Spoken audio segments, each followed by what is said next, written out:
Your Honor, to be honest, kasi hindi ko po, I am not an engineer or you support every project. Hindi ko po alam kung ano po yung project na yun or whatever. Since, it's a deposit account.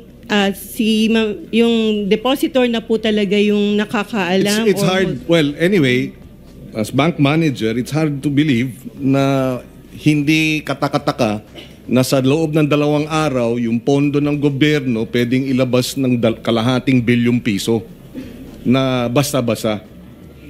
Cash. Sino nag-i-inform sa inyo na nakapasok na yung pera? Yung bangko o sina Bryce? Si Engineer Bryce po. Sasabihan ka na nandyan na, Yes. na-credit na sa account mo Yes yung po. 457 million. Yes po. Yes po. So, sino nagbibigay sa instruction na withdraw mo? Si Engineer Bryce po. Siya rin? Yes po, Your Honor. Siya rin na magbibigay instruction na dalin mo? Yes, Your Honor. Thank you. Ma'am, did you file a suspicious transaction report before the AMLAC? Yes po. Under the AMLA, suspicious or covered transaction reports are considered confidential. So we cannot answer or divulge any such information concerning that. Are you saying pag ganito kalaki, hindi nyo kailangang i-report sa AMLAC? No, no, Mr. Chair. It's just that we cannot divulge to Even to AMLAC, you cannot?